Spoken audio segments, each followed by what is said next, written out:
Praise the Lord.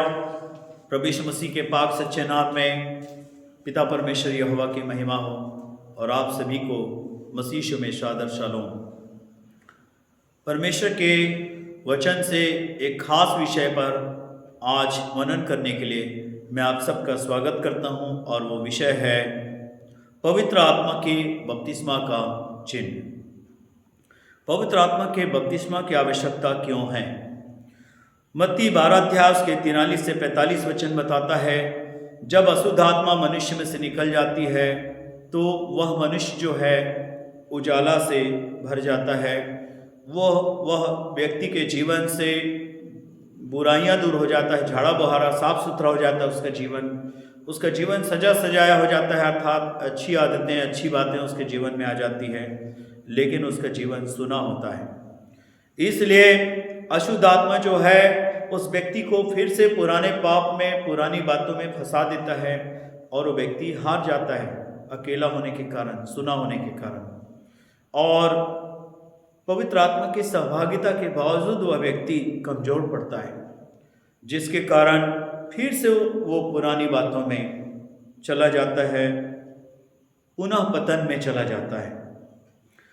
अशुद्ध आत्मा अपने से और बुरी 7 आत्माओं को उसमें लाकर बसने लगता है और उसका जीवन पहले से भी पूरा हो जाता है।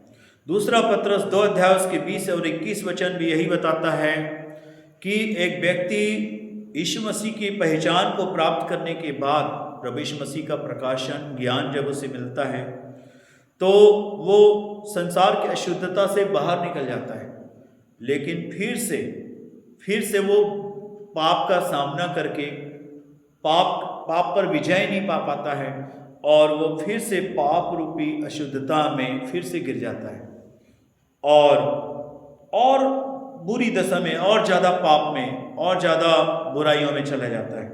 परिणाम स्वरूप उसका जीवन पहले से ज़्यादा खराब हो जाता है। उस व्यक्ति का प्रभु के पास नहीं आना ही भला था, ऐसा बाइबल यहाँ पर बताती है। अर्थात बाइबल नहीं चाहती कि एक व्यक्ति फिर से पतन की ओर जाए, और फिर से पतन में जाने से बचने के लिए हमें पवित्र आत्मा की भरपूरी की आवश्यकता है। लूका 11 अध्याय उसके 13 वचन में प्रभु यीशु मसीह ने शिक्षा दिया है, जब तुम बुरे होकर अपने बच्चों को अच्छी वस्तु देना जानते हो तो स्वर्गीय पिता अपने मांगने वाले को पवित्र आत्मा क्यों न देगा।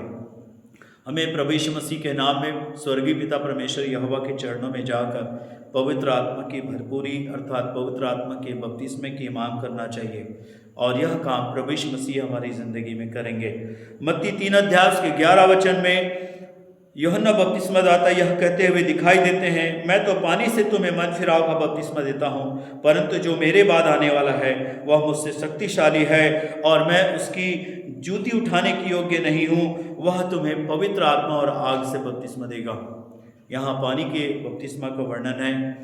एक व्यक्ति परमेश्वर का वचन पढ़कर सुनकर विश्वास करता है एक परमेश्वर पर, एक उद्धार करता यीशु पर, एक पवित्र आत्मा पर, एक सत्य ज्ञान बाइबल पर वो विश्वास करता है, पश्चाताप करता है, मन फिराता है, बपतिस्मा लेता है। ये जल का बपतिस्मा हो गया। कोई भी अगुआ किसी भी विश्वासी को बपतिस्मा दे सकते हैं। यदि अगुआ उपलब्ध नहीं है तो अगुवे के अनुमति या सहयोग से एक विश्वासी भी जो बपतिस्मा ले चुका है वो दूसरे विश्वासी को बपतिस्मा दे सकता है। इस प्रकार से जल का बपतिस्मा। दूसरा है पवित्र आत्मा का बपतिस्मा। पवित्र आत्मा का बपतिस्मा जिसके बारे में आज हम सीखने वाले हैं। तीसरा है आग का बपतिस्मा। आग का बपतिस्मा का मतलब होता है पवित्र आत्मा एक व्यक्ति को प्रतिदिन और पवित्र करने के लिए परिश्रम करते रहता है। पहला कुरिन्थियों उसके 6 अध्याय उसके 13 वचन में लिखा हुआ है, तुम पिता परमेश्वर के आत्मा के द्वारा प्रभु यीशु मसीह के नाम में धोए गए, पवित्र किए गए और धर्मी ठहराए गए। पवित्र आत्मा एक व्यक्ति को धोता है, पवित्र करता है, धर्मी ठहराता है। जी हाँ, पवित्र आत्मा के प्रतिदिन चलने वाली इसी क्रिया को आग का बपतिस्मा करके कहा जाता है। और चौथे प्रकार का बपतिस्मा होता है दुखों से गुजर जाने का बपतिस्मा। ये मरकुस 10 अध्याय में वर्णन है। जब्दी की माता आई और बोलने लगी, मेरे पुत्रों को एक को बाएं एक को दाहिने यीशु मसीह आप रख लीजिए। यीशु मसीह ने कहा किसी को बाएं दाएं बैठाना मेरा काम नहीं है, जो बपतिस्मा मैं लेने पर हूँ क्या तुम लोगे? तो प्रभु यीशु मसीह ने कहा हाँ मैं जानता हूँ तुम ये बपतिस्मा लोगे, फिर भी मेरा काम नहीं है दाएं बाएं बैठाना। हम यहाँ बपतिस्मे के बारे में देख रहे हैं, दुख से गुजर जाने का बपतिस्मा। यीशु मसीह गतसमनी के बाग में प्रार्थना किया, हे पिता तू चाहे तो ये कटोरा टल जाए, लेकिन पिता परमेश्वर की ओर से यही बात आई, मेरी मर्जी की तू इस दुख से गुजर। जी हाँ, कई बार हम कई तकलीफ़ों से बचना चाहते हैं, लेकिन हमें उन तकलीफ़ों से गुजरनी पड़ती है। हर विश्वासी के लिए जो यीशु के पीछे हो लिया है, क्रूस का मार्ग तय है। कभी न कभी उसकी प्रार्थना को उत्तर ना में आएगा, उसे कहनी पड़ेगी मेरी नहीं पर तेरी इच्छा पूरी हो, और उसे दुख से गुजरना पड़ेगा। यदि कोई व्यक्ति ऐसे पल के लिए तैयार नहीं है तो वो प्रभु यीशु मसीह को हो सकता है भविष्य में छोड़ दे, क्योंकि ये सुसमाचार की शिक्षा के अंदर है।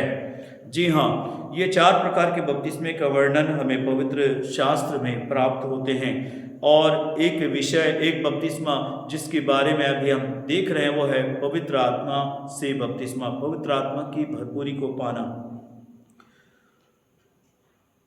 प्रेरितों के काम उसके 1 अध्याय उसके 5 वचन में हम जी उठे हुए यीशु मसीह को देखते हैं, पुनरुत्थित यीशु मसीह को देखते हैं।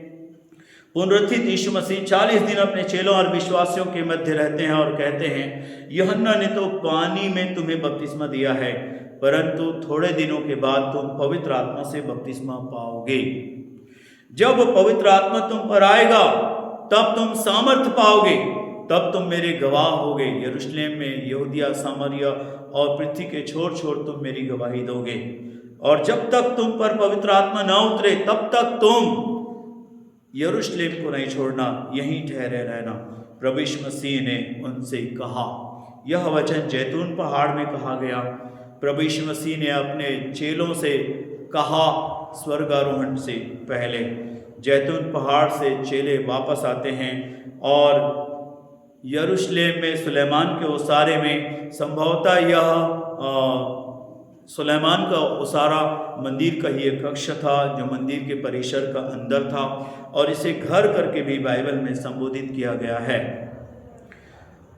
जब वे वापस आते हैं तो सुलेमान के उसारे में, अर्थात उस घर में जहाँ चेले इकट्ठे होकर आराधना करते थे, 2 अध्याय उसके 46 और 47 वचन बताता है। प्रेरितों के काम 2 अध्याय उसके 46 और 47 बताता है, सो वे प्रतिदिन इकट्ठे होते थे, प्रतिदिन इकट्ठे होते थे। यीशु के स्वर्गारोहण के बाद प्रतिदिन इकट्ठे होते थे और वे प्रार्थना स्तुति करते थे।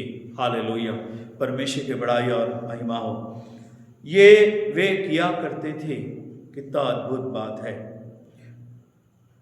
हमें परमेश्वर का वचन बताता है, प्रेरितों के काम 2 अध्याय उसके 1 से लेकर 4 वचन के बीच, इसी क्रम में जब वे प्रतिदिन इकट्ठे हो रहे हैं, प्रतिदिन आराधना स्तुति कर रहे हैं, प्रार्थना कर रहे हैं, प्रभु पवित्र आत्मा का बपतिस्मा दे, भरपूरी दीजिए, और वे आराधना कर रहे हैं, मन की सिधाई के साथ रोटी तोड़ रहे हैं, घर घर जाकर भोजन का व्यवस्था कर रहे हैं। खाने का काम वे मंदिर में नहीं करते थे, खाने का काम वे घरों में करते थे, घर घर। परंतु आराधना वे परमेश्वर के मंदिर में करते थे, सुलेमान के उसारे में करते थे, उस घर में करते थे जो मंदिर के परिसर के अंदर था, जहाँ पर इनको पवित्र आत्मा का बपतिस्मा दिया गया। प्रेरितों के काम 2 अध्याय उसके 1 से 4 वचन के बीच में ऐसा लिखा है, जब पेंतिकुस्त का दिन आया तो वे सब एक जगह इकट्ठे थे। एकाएक आकाश से बड़ी आंधी, किसी सनसनाहट का शब्द हुआ और उसे सारा घर जहाँ वे बैठे थे गूंज गया, और उन्हें आग किसी जीभें फटती हुई दिखाई दी और उनमें से हर एक पर आ ठहरी, और वे सब पवित्र आत्मा से भर गए, और जिस प्रकार पवित्र आत्मा ने उन्हें बोलने की सामर्थ्य दी, वे अन्य अन्य भाषा बोलने लगे। इनकी आवाज़ ऊंची हो गई, ये उछलने और कूदने लगे, ये तालियां बजाने लगे, ये अन्य अन्य भाषा बोलने लग गए। पवित्र आत्मा ने इनको सामर्थ्य दिया, पवित्र आत्मा ने इनको सामर्थ्य दिया कि वे अन्य अन्य भाषा बोलें। निसंदेह और पूर्ण विश्वास के साथ परमेश्वर की आराधना करें, पूर्ण भरोसे के साथ परमेश्वर की भक्ति करें, पूर्ण उत्साह के साथ परमेश्वर की भक्ति करें। हालेलुया। बेशक उस सामर्थ्य पर, उस उत्साह पर नियंत्रण रखा जा सकता है। जी हाँ, ये हमें परमेश्वर का वचन बताता है। पहला कुरिन्थियों उसके 14 अध्याय में यह बात उल्लेखित है कि भविष्यद्वक्ता का आत्मा भविष्यद्वक्ता के वश में है, इसलिए पवित्र आत्मा के द्वारा मिलने वाले उत्साह और सामर्थ्य पर नियंत्रण रखा जा सकता है। पहला कुरिन्थी 14 का 32 में लिखा है, भविष्यद्वक्ताओं की आत्मा भविष्यद्वक्ताओं के वश में है। और इसी बात को नहीं करने के कारण गड़बड़ी आने लगती है, जिसके कारण लोग पवित्र आत्मा को नहीं समझ पाते। इस स्थल पर प्रेरितों के काम 2 अध्याय में जब हम देख रहे हैं तो हमें ये प्राप्त होता है, जब पवित्र आत्मा आया 120 लोगों पर, ये पहला पुपिल ग्रुप है जिनके ऊपर पवित्र आत्मा आया और वे अन्य भाषा बोलने लगे। वहां पर दूसरा पुपिल ग्रुप भी है, दूसरे जन समूह भी हैं जो अन्य देशों से आए हुए थे, और अन्य देशों से जो आए हुए थे उन्हें सुनाई दे रहा है और समझ में भी आ रहा है कि ये वाला मेरे देश की भाषा बोल रहा है, ये वाला मेरे देश की भाषा बोल रहा है, ये मेरे देश के। हम में से हर एक अपनी अपनी भाषा में सुन रहे हैं। कितना अद्भुत बात है। जी हाँ मेरे प्रियो, लेकिन जो लोग स्थानीय थे, तीसरे प्रकार के जन समूह थे, पुपिल ग्रुप था, जो स्थानीय लोग थे, उन्होंने सुना लेकिन समझ में नहीं आया उनको। इसलिए उन्होंने कहा अभी से लोग शराब पी लिए, अभी लगभग 9 बजे है और शराब पी लिए, सब शाम को पीते हैं, अभी से पी लिए, सुबह से पी लिए। इस प्रकार की बात उन्होंने कही क्योंकि उन्हें बड़बड़ाने के सिवाय कुछ सुनाई नहीं दिया। इसलिए ये परमेश्वर का वचन हमको बता रहा है कि वहां पर 3 प्रकार के पुपिल ग्रुप थे और तीनों का अलग अलग यहाँ पर दृश्य दिखाई दे रहा है। मैं और आप कौन से जन समूह के हैं? हालेलुया। और आइए हम इसमें आगे मनन करते हैं।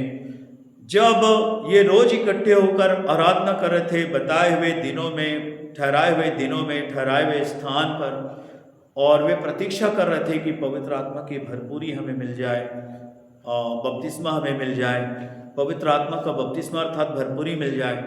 और सच में उन्हें प्रभु यीशु मसीह ने 50वें दिन अर्थात पेंतीकोस्त के दिन दिया। लगभग 10 दिन में इन्हें यह प्राप्त हो पाई। यदि हम बाइबल पढ़ रहे हैं, यदि हम बाइबल सुन रहे हैं, यदि हम विश्वास कर लिए हैं, पश्चाताप कर लिए हैं, मन फिरा लिए हैं, बपतिस्मा ले लिए हैं, तो हमें प्रभु यीशु मसीह के चरणों में जाकर उसकी आराधना करनी चाहिए और कहना चाहिए, मुझे पवित्र आत्मा का बपतिस्मा दीजिए यीशु। क्योंकि पवित्र आत्मा को बपतिस्मा देना किसी प्रेरित का काम नहीं है, किसी एवेंजलिस्ट का काम नहीं है, सुसमाचार प्रचारक का काम नहीं, किसी पास्टर का काम नहीं है, कोई खास विश्वासी का काम नहीं है। पवित्र आत्मा से बपतिस्मा देना यीशु मसीह का काम है। पवित्र आत्मा के बपतिस्मा को पाने में कोई आपकी मदद कर सकता है, लेकिन कोई ये नहीं कह सकता कि मैं इसको पवित्र आत्मा का बपतिस्मा दिया हूँ। यदि कोई कहता है तो वो पाखंडी व्यक्ति है। जी हाँ, और जो लोग पवित्र आत्मा के बपतिस्मा को अपने जीवन में प्राप्त करना चाहते हैं, वे प्रभु यीशु मसीह के चरणों में जाएं और अपने जीवन को पवित्र करें उसके लहू के द्वारा। उस जगह को पवित्र करें जिस जगह में आप पवित्र आत्मा के प्राप्ति के लिए प्रभु यीशु के चरणों में बैठे हैं, और प्रभु के लहू में बाड़ा में उसको छिपाएं। क्योंकि जिस जगह में पवित्र आत्मा उतरा वो स्थान विशेष अधिकार में परमेश्वर के छिपा हुआ था। इसीलिए हमें उस स्थान को विशेष अधिकार में देना है जहां हमें पवित्र आत्मा का बपतिस्मा पाना है, और हमें प्रभु यीशु मसीह की आराधना करनी है। जीवन भर प्रभु यीशु मसीह के प्रेम मार्ग संगति सेवा में जीने का समर्पण रखना है। जी हाँ, बुलाहट रखनी है, ख्वाहिश रखना है, प्यास रखनी है। मैं कभी पाप में नहीं जाना चाहता, प्रभु मुझको पवित्र आत्मा से भरिए। हालेलुया। और यीशु मसीह आपके आराधना के दरमियान आपको पवित्र आत्मा से भर देगा, जैसे प्रथम शताब्दी में यीशु मसीह किया, आज भी कर रहे हैं। जब तक यीशु मसीह स्वर्ग से बादलों में ना आ जाए, कलीसिया ना उठा ली जाए, यह क्रम चलता रहेगा। क्योंकि यह प्रेरितों के काम 2 अध्याय बस में नहीं दिखाई देता, बल्कि 8 अध्याय में भी दिखाई देता है, 10 अध्याय में भी दिखाई देता है, 19 अध्याय में भी दिखाई देता है। इसलिए इसलिए पवित्र आत्मा के प्राप्ति का क्रम बंद नहीं हुआ है, चलता रहेगा जब तक रैप्चर न हो जाए। हालेलुया। हम यीशु मसीह का आदर करते हैं। जब यह अन्य भाषा बोलने लगे तो हम पवित्र बाइबल में अन्य भाषा के बारे में पढ़ते हैं। प्रेरितों के काम 2 अध्याय उसके 1 से 4 वचन में जो वर्णन है उसमें अदर टंग्स का वर्णन है। प्रेरितों के काम 10 अध्याय उसके 44 से 46 के बीच में जो वर्णन है उसमें टंग्स का वर्णन है। और प्रेरितों के काम 19 के 5 से 7 के बीच में लिखा है भिन्न भिन्न भाषा अर्थात टंग्स के बारे में लिखा है। और प्रेरितों के काम 8 के 17 वचन में अन्य भाषा बोलने का आभास यहाँ पर दिखाई देता है, क्योंकि यहाँ पर एक व्यक्ति जिसका नाम है समौन, वो पवित्र आत्मा नहीं पाया था। वो कैसे जाना कि इनको पवित्र आत्मा मिल गया है। और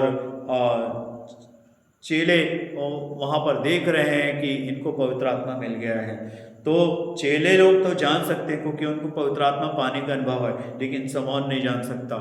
ये वहाँ पर लोगों को ताली बजाते देखा, ऊंची आवाज़ से स्तुति करते देखा, और भी भरोसे के साथ और भी विश्वास के साथ आराधना करते हुए देखा, अन्य भाषा बोलते हुए देखा, ताली बजाते उछलते हुए लोगों को देखा। तब इसको महसूस हुआ कि इनको पवित्र आत्मा सच में मिल गया है, परमेश्वर की ओर से आत्मा इनके ऊपर उंडेला गया है। जी हाँ, और ये रुपये लाकर प्रेरितों से कहता है ये अधिकार मुझे भी दे दो।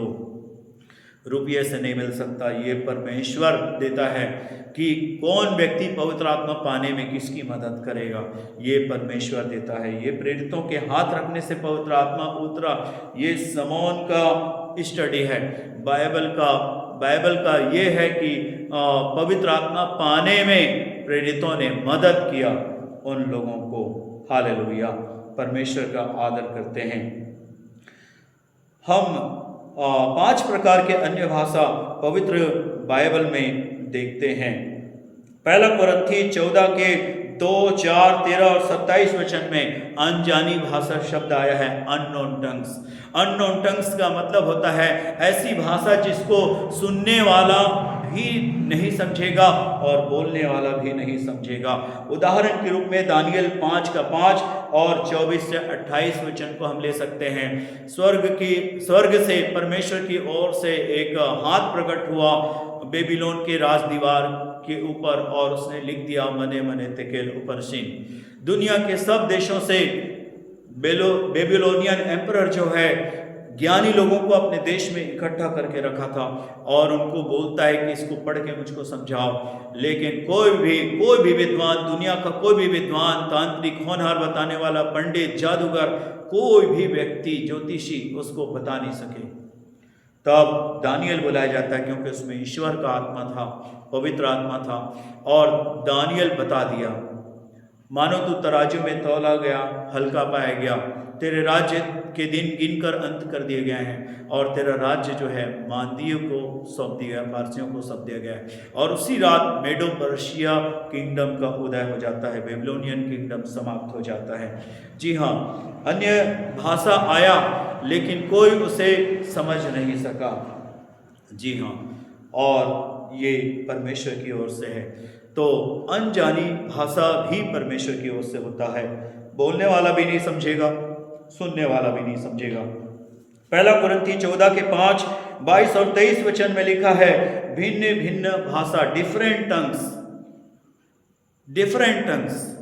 जिस व्यक्ति को डिफरेंट टंग्स का वरदान मिला हो वो कई भाषाएं मिलाकर परमेश्वर की आराधना करेगा, और शैतान उसे सुनकर कंफ्यूज हो जाएगा कि क्या बोल रहा है, क्योंकि एक ही आत्मा को सभी भाषा का ज्ञान नहीं हो पाता है जो शैतान की ओर से, लेकिन परमेश्वर का आत्मा सर्वज्ञानी है। शैतान का कोई भी आत्मा सर्वज्ञानी नहीं हो सकता, इसलिए ये उसके लिए कंफ्यूजन भरा हो जाता है। तीसरी बात है पहला कुरिन्थी 14 की 21 में है अदर टंग्स, दूसरों की भाषा। जब किसी को अदर टंग्स मिलता है तो वो इसी देश का कोई ना कोई देश या कोई ना कोई प्रांत की भाषा या बोली के द्वारा वो परमेश्वर की आराधना करता है। मरकुस 16 के 17 में चौथे प्रकार का अन्य भाषा है, और वे है नई नई भाषाएं। जिनको नई नई भाषा का वरदान मिलता है उनकी भाषा हमेशा बदलते रहती है, या वे जहाँ जाते हैं वहीं के भाषा को वो बोलने लग जाते हैं, ये वरदान परमेश्वर यीशु मसीह के 12 चेलों को दिया था कि वे जहाँ भी जाएं वहाँ की भाषा में परमेश्वर की सेवा कर सकें। हालेलुया।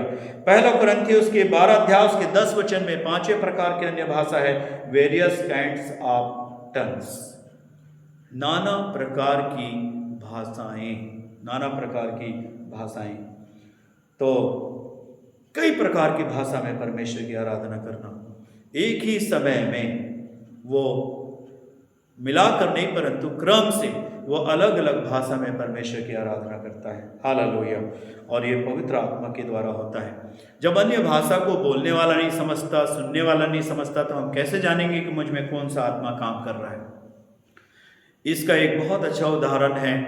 मान लो एक स्त्री अपने कमरे में सोई है, नींद नहीं पड़ा है, जागृत अवस्था में हो लेकिन सोई हुई है। ऐसे समय में यदि उसके कमरे में उसके पति के अलावा कोई दूसरा पुरुष जाए तो बिना देखे वो एहसास कर लेती है कि मेरे कमरे में मेरा पति नहीं बल्कि कोई दूसरा व्यक्ति मेरे कमरे में आया है, और वो असहज अनुभव करने लगती है, असुरक्षित महसूस करने लगती है, और वो चाहने लगती है कि कब ये व्यक्ति कमरे से बाहर चला जाए। बेडरूम में वो पति के सिवाय किसी और को स्वीकार नहीं कर सकती। सतीत्व से भरी हुई एक स्त्री के अंदर ये एहसास पाया जाता है।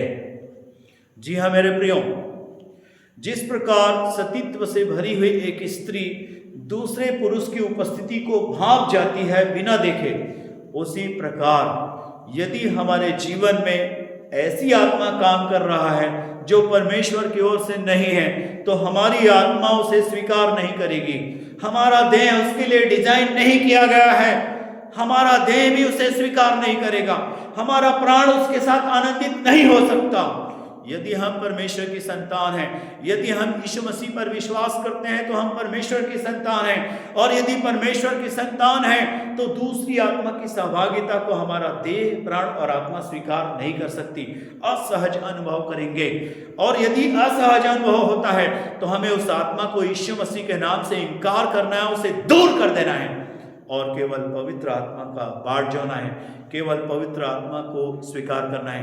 पवित्र आत्मा की उपस्थिति में हमें शांति महसूस होगा, परमेश्वर की रोशनी का आभास होगा, परमेश्वर के आनंद की भरपूरी होगी, परमेश्वर की उपस्थिति से हम भरे और ढके होंगे। जी हाँ, हमारे जीवन में आनंद होगा, और हम अनुशासन को नहीं तोड़ना चाहेंगे, हम अनुशासन में जीना चाहेंगे, बाइबल अनुकूल अनुशासन में हम जीना चाहेंगे। परमेश्वर की आज्ञा तोड़ना हम नहीं चाहेंगे, कभी भी परमेश्वर की आज्ञा में रहना चाहेंगे। परमेश्वर की आज्ञाकारिता हमारी मजबूरी नहीं होगी, परमेश्वर की आज्ञाकारिता हमारा स्वभाव बनेगा। ये पवित्र आत्मा की भरपूरी के अद्भुत चिन्ह है। अन्य भाषा एक वरदान है, अर्थात ये कुंजी वरदान है, ये हमें अन्य वरदानों में लेकर जाता है। पवित्र आत्मा की भरपूरी से हम सामर्थ्य पाते हैं कि हम परमेश्वर के ज्ञान और अधिकार में जीवन को जी सकें। इस प्रकार से प्रियो, हम पवित्र आत्मा की भरपूरी को अपने जीवन में लें और परमेश्वर की महिमा करें। हालेलुया। पवित्र आत्मा के बपतिस्मे का चिन्ह है अन्य भाषा, पवित्र आत्मा की भरपूरी का चिन्ह है अन्य भाषा, और ये प्रतिदिन जीवन भर एक व्यक्ति के जीवन में होते रहना चाहिए, न कि सिर्फ एक बार। हालेलुया। परमेश्वर हमें आशीष दे, हम इस महान अनुग्रह को प्राप्त करें और वरदानों, ज्ञान, अधिकार और सामर्थ्य से भरा हुआ जीवन को बिताएं, न कि निर्बल और दबा कुचला। परमेश्वर की महिमा हो और आप सबको परमेश्वर बहुतायत से आशीष दे। आइए दुआ करते हैं। प्रभु यीशु मसीह, तेरे महान नाम में तुझसे दुआ करते हैं। जब हम विश्वासी हो गए हैं तो हमें प्रभु जी आपके चरणों में आने और आपके एकाधिकार में छिपकर आपकी आराधना करने और आपके आत्मा की भरपूरी को पाने का वरदान दीजिए। प्रभु यीशु मसीह, इस वीडियो के देखने सुनने वालों को आशीष दीजिएगा, शेयर करने वालों को, कमेंट्स करने वालों को, सब्सक्राइब करने वालों को ब्लेस करिएगा। प्रभु यीशु मसीह और सबको भी, पूरी मानव जाति को भी आशीष दीजिए, प्रभु यीशु के नाम में, आमीन।